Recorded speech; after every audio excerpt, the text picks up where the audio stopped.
Hello students, welcome back to the channel. आज हम कर रहे हैं क्लास 9th का चैप्टर 7 ट्राइंगल्स और हम इसका कर रहे हैं इंट्रोडक्शन पार्ट। तो ट्राइंगल्स चैप्टर में बेटा हमें क्या सीखना है, यहाँ पे क्या पढ़ना है, कॉन्ग्रुएंस ऑफ ट्राइंगल्स। तो कुछ पार्ट्स आप इसके पिछली क्लासेस में भी सीख कर आए हैं, ठीक है। कॉन्ग्रुएंस ऑफ ट्राइंगल्स क्या होते हैं? Congruence of triangles, congruent means equal in all respects or figures whose shapes and sizes are both the same। Congruence शब्द जो है वो कॉन्ग्रुएंट से आया है और यहाँ पर बेटा देखो दो ट्राइंगल अगर आपको दिए हुए हैं तो वो दोनों ट्राइंगल का कॉन्ग्रुएंट होने का क्या मतलब होता है? कॉन्ग्रुएंस होने का क्या मतलब कि उनकी जो शेप है और उनके जो साइजेस हैं वो दोनों बिल्कुल सेम होंगे, ठीक है। जैसे ये हमारे पास एक ट्राइंगल है और एक ये ट्राइंगल है, इन दोनों का शेप और इन दोनों का साइज बिल्कुल सेम है। अगर हम इस ट्राइंगल को उठाकर इस ट्राइंगल के ऊपर रखेंगे तो ये दोनों ट्राइंगल्स ओवरलैप करेंगे, ठीक है। तो इसलिए हम कह सकते हैं कि ये दोनों ट्राइंगल्स कॉन्ग्रुएंट ट्राइंगल्स हैं, ठीक है। नेक्स्ट हमारे पास कोरस्पॉन्डिंग पार्ट्स ऑफ ट्राइंगल्स। अगर दो ट्राइंगल्स हमारे पास अगर हमारे पास हैं तो कैसे हम उनको पहचानेंगे कि वो जो ट्राइंगल्स है वो कॉन्ग्रुएंट है? तो यहाँ पर तो देखो हमें साफ साफ पता चल रहा था कि हाँ, इनकी साइड्स इक्वल है, इनके एंगल्स इक्वल हैं, ठीक है। तो ये वाली जो साइड है वो ये वाली साइड इस साइड के इक्वल है, ये साइड इस साइड के इक्वल है और ये साइड इस साइड के इक्वल है, साफ साफ पता चल रहा था। लेकिन अगर आपके पास ट्राइंगल्स इस तरीके से आते हैं कि ये ट्राइंगल ABC और ये ट्राइंगल PQR, तो यहाँ से आप कैसे पता लगाओगे कि ये दोनों ट्राइंगल्स कॉन्ग्रुएंट हैं? तो उसके लिए आपको क्या करना है बेटा, देखो आपको यहाँ पे देखना होगा, यहाँ पे जो AB है वो PQ के इक्वल है और जो BC जो है वो PQ के इक्वल है और जो AB है वो यहाँ पर AB जो है वो यहाँ पे PR के इक्वल है एंड AC इक्वल है QR के, ठीक है। तो यहाँ से अगर हम इस ट्राइंगल को उठाकर इसको मोड़कर और इसके ऊपर रखेंगे तो ये ट्राइंगल दोनों आपस में ओवरलैप करेंगे, ठीक है। अब किसी भी ये जो ट्राइंगल है हमारे ABC और PQR, ये दोनों ट्राइंगल्स हमारे कॉन्ग्रुएंट हैं। अब कॉन्ग्रुएंस लिखने का सिंबल होता है ये triangle ABC congruent triangle PRPQ, ठीक है। अब हमने इसको RPQ क्यों लिखा है? यहाँ पे RPQ हमने यहाँ पे क्यों लिखा? क्योंकि यहाँ पर बेटा देखो एंगल A, यहाँ पर जो ये एंगल A है, एंगल A का कोरस्पॉन्डिंग पार्ट क्या है? एंगल R, और एंगल B का कोरस्पॉन्डिंग पार्ट है एंगल P, एंगल C का कोरस्पॉन्डिंग पार्ट है एंगल Q, ठीक है। जैसे अगर हम इसको उठाकर इसके ऊपर रखेंगे तो एंगल R आएगा A के ऊपर और एंगल B के ऊपर आ जाएगा P, ठीक है, और C के ऊपर आएगा एंगल Q, ठीक है, इस तरीके से। तो जिस तरीके से ये कोरस्पॉन्डिंग है उसी तरीके से आपने इनके नेमिंग करनी है। जैसे ट्राइंगल ABC हमने लिखा तो ट्राइंगल A का कोरस्पॉन्डिंग पार्ट क्या है? R है, B का कोरस्पॉन्डिंग पार्ट P है और C का कोरस्पॉन्डिंग पार्ट Q है। तो इसी तरीके से आपने इनकी नेमिंग करनी है, ठीक है। और इसलिए अगर हम यहाँ पर हमें पता है कि दो ये जो ट्राइंगल्स हैं, ट्राइंगल ABC और ट्राइंगल PQR दोनों कॉन्ग्रुएंट हैं, तो इनके जो कोरस्पॉन्डिंग पार्ट्स हैं वो इक्वल होंगे। So angle A equal to angle R, angle B equal to angle P, angle C equal to angle Q, ठीक है। और जो कोरस्पॉन्डिंग पार्ट्स होते हैं कॉन्ग्रुएंट ट्राइंगल्स के वो इक्वल होते हैं और इसकी शॉर्ट फॉर्म होती है CPCT, ठीक है, corresponding parts of congruent triangle. और हम हमेशा इस तरीके से इसको लिखते हैं, ठीक है। ये होता है कॉन्ग्रुएंट का सिंबल। नेक्स्ट है criteria for congruence of triangles. अब ट्राइंगल्स कॉन्ग्रुएंट हैं, उनके क्या क्रिटेरियाज हैं? इसके 5 रूल्स होते हैं बेटा। अब 5 रूल्स कौन कौन से होते हैं? फर्स्ट रूल है हमारे पास SAS, S for side, A for angle, S for side, side angle side congruence rule. अगर आपके पास दो ट्राइंगल्स दिए गए हैं और उनकी दो साइड और उनके बीच का एंगल अगर इक्वल है तो वो एंगल्स कॉन्ग्रुएंट कहलाएंगे बाय SAS रूल, ठीक है। जैसे कि हमारे पास दो साइड हैं, AB PQ के इक्वल है, AC PR के इक्वल है और इन दोनों साइड के बीच का एंगल A और इन दोनों साइड के बीच का एंगल P, ये दोनों आपस में इक्वल हैं, तो हम ये कहेंगे कि हमारा ट्राइंगल ABC ट्राइंगल PQR के कॉन्ग्रुएंट हैं बाय SAS रूल। अब बेटा SAS रूल को आप इस तरीके से नहीं लिख सकते हो, इसको हमेशा ऐसे ही लिखा जाता है, साइड एंगल साइड। कभी भी आप इसको ऐसे नहीं लिखोगे SSA या फिर ASS, इस तरीके से आप इसको नहीं लिखेंगे, हम हमेशा इसी तरीके से लिखते हैं इसको, ठीक है। नेक्स्ट इसका second part ASA rule, angle side angle congruence rule. तो अब इसमें हमारे पास अगर दो ट्राइंगल्स हैं तो दो एंगल्स के बीच की जो साइड होती है, जैसे हमारे पास एंगल B है और एंगल C है, एंगल B और एंगल C की इंक्लूडेड साइड होती है BC, एंगल Q और एंगल R की इक्वल साइड है, इंक्लूडेड साइड है QR, ठीक है।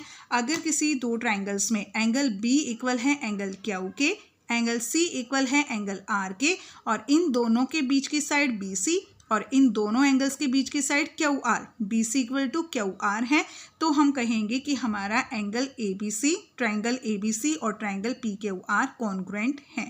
अब यहाँ पर ASA को भी हम AAS लिख सकते हैं, बट हम अधिकतर यूज़ यही करते हैं, ठीक है, एंगल साइड एंगल। अगर हमारे दो एंगल और उनके बीच की साइड इक्वल है तो हम यही लिखेंगे ASA। SAA कभी भी यूज़ नहीं होता है, ये रूल नहीं होता है, ठीक है। अब आपको इनको याद रखना अच्छे से। नेक्स्ट हमारे पास, जैसे मैंने यहाँ पर आपको बताया कि AAS हम इसको लिख सकते हैं, ये हमारा रूल होता है, अगला हमारा रूल यही है, ठीक है। AAS का मतलब होता है एंगल एंगल साइड, यानी कि दो एंगल्स अगर आपके पास इक्वल हैं और उनकी एक साइड एंगल है दो ट्राइंगल्स की, तो वो आपके कॉन्ग्रुएंस रूल के अकॉर्डिंग कॉन्ग्रुएंट होंगे।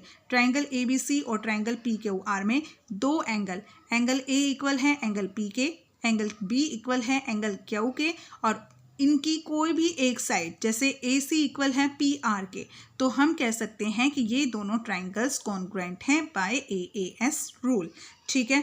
अब यहाँ पर सिर्फ इन दोनों रूल्स में क्या इसमें डिफरेंस क्या है इसके अंदर, तो यहाँ पर देखो बेटा, दो एंगल्स आपके पास होंगे और उनके बीच की साइड इक्वल होगी, और यहाँ पर दो एंगल्स इक्वल होंगे और कोई भी एक साइड इक्वल होगी, तो ये आपका इसके अंदर डिफरेंस है, ठीक है। अगर बीच की साइड इक्वल है तो रूल हमारा होगा ASA, ठीक है, एंगल साइड एंगल। और अगर दो एंगल्स इक्वल हैं और कोई भी एक साइड इक्वल है तो हम यहाँ पे लिखेंगे एंगल एंगल साइड, ठीक है। नेक्स्ट है इसका फोर्थ रूल। फोर्थ रूल है हमारा side side side congruence rule. सबसे इजी रूल है ये, साइड साइड साइड।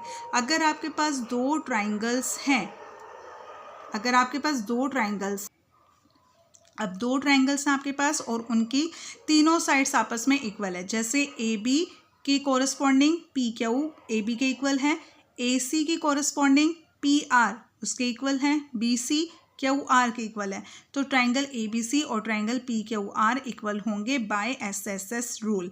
अब यहाँ पर side side side SSS congruence rule तो है, but angle angle angle rule possible नहीं है, ठीक है।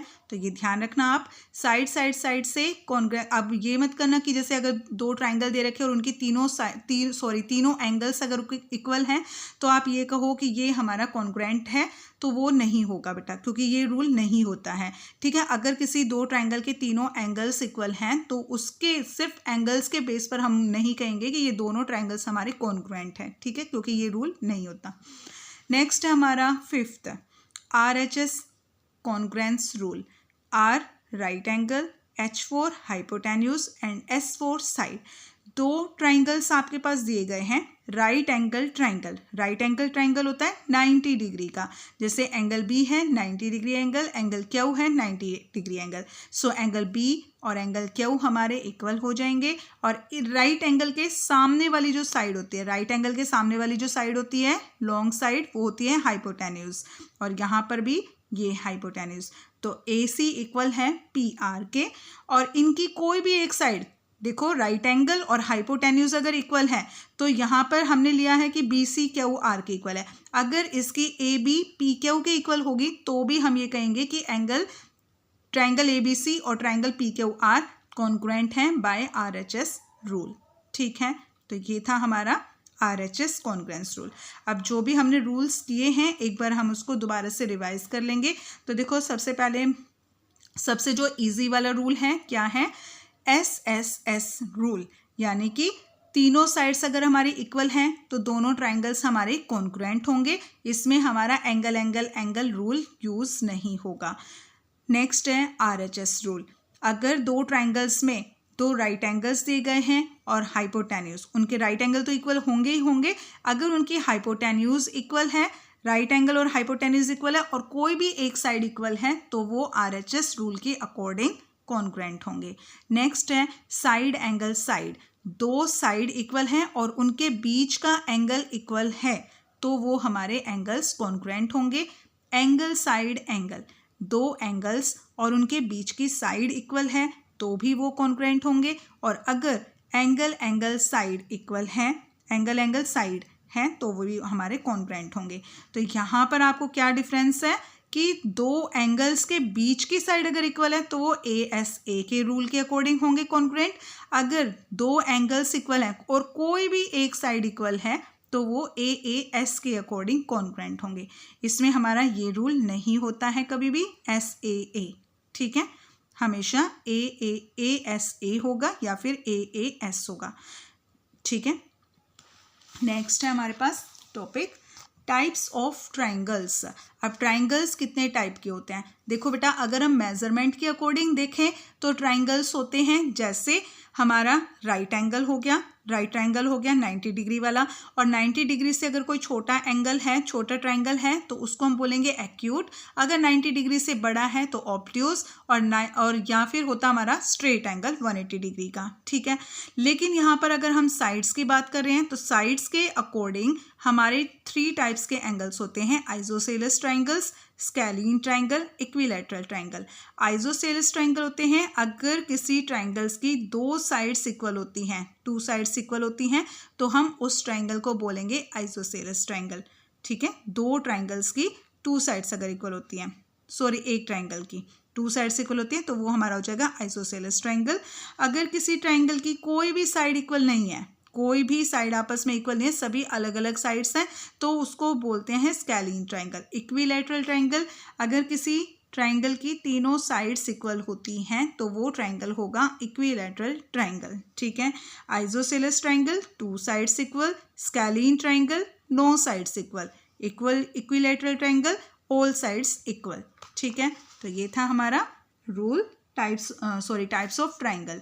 अब कुछ थ्योरम है, सिर्फ एक ही थ्योरम है बेटा, 2 थ्योरम है लेकिन वो जो फर्स्ट थ्योरम है उसी का अपोजिट दूसरी थ्योरम है, ठीक है। क्या है हमारी theorem, angles opposite to equal side of a triangle are equal, ठीक है। क्या थ्योरम है, angles opposite to equal side of a triangles are equal.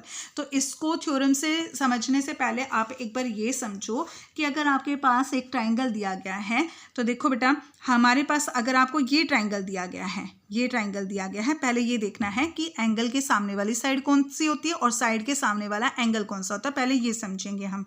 तो जैसे ये ट्राइंगल है, इसमें ये एंगल है, तो इस एंगल के सामने वाला एंगल कौन सा होगा, सॉरी साइड, इस एंगल के सामने वाली साइड अपोजिट साइड कौन सी होगी, ये वाली। और ये वाली क्यों नहीं है, क्योंकि ये साइड जो है वो इसके साथ है और ये वाली साइड भी इसके साथ है, तो इसके सामने वाली साइड ये होगी, तो इस एंगल के सामने वाली साइड ये है। अब जैसे ये एंगल है आपके पास तो इसके अपोजिट साइड ये वाली होगी आपकी, ठीक है, इसके अपोजिट ये वाली होगी क्योंकि ये साइड और ये साइड इसके साथ में है, तो इसके अपोजिट बिल्कुल ये होगी।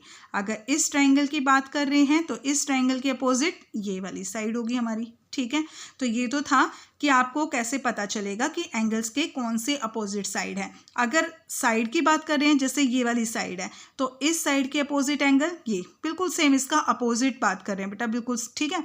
एंगल्स के अपोजिट साइड ये और साइड के अपोजिट एंगल ये, ठीक है, इसी का उल्टा करना बस हमें। अब इस साइड के अपोजिट एंगल ये, इस साइड के अपोजिट एंगल ये, ठीक है।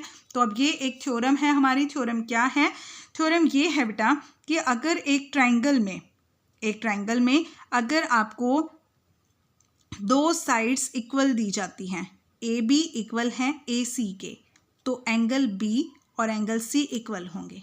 क्या मतलब है इसका? देखो, अगर एक ट्राइंगल में दो साइड्स इक्वल हैं तो उनके जो अपोजिट एंगल्स होंगे वो इक्वल होंगे। जैसे ए बी, तो ए बी के अपोजिट एंगल है एंगल सी, और ए सी के अपोजिट एंगल है एंगल बी। तो ये दोनों एंगल्स भी इक्वल होंगे। अगर दो साइड्स इक्वल हैं तो उनके अपोजिट एंगल्स भी इक्वल होंगे। सेम इसी तरीके से इसी का अपोजिट क्या है? अगर टू एंगल्स आपके पास इक्वल दिए गए हैं, जैसे एंगल पी और एंगल आर इक्वल हैं, तो एंगल पी के अपोजिट साइड कौन सी है? क्यू आर, और एंगल आर के अपोजिट साइड है क्यू पी। तो ये दोनों साइड्स भी हमारी इक्वल होंगी। ठीक है, अगर एक ट्राइंगल में दो एंगल्स इक्वल हैं तो उनकी अपोजिट साइड्स इक्वल होंगी, या फिर अगर एक ट्राइंगल में दो एंगल्स इक्वल हैं तो उनके अपोजिट साइड्स इक्वल होंगी। ठीक है, तो ये थी हमारी theorem, sides opposite to equal angles of a triangle are equal. ठीक है, साइड्स के जो अपोजिट एंगल्स होंगे ट्राइंगल में वो इक्वल होंगे। ठीक है बेटा, तो ये था हमारा इंट्रोडक्शन पार्ट। नेक्स्ट वीडियो में हम अपनी एक्सरसाइज स्टार्ट करेंगे। तब तक के लिए bye, and please like, share and subscribe my channel please.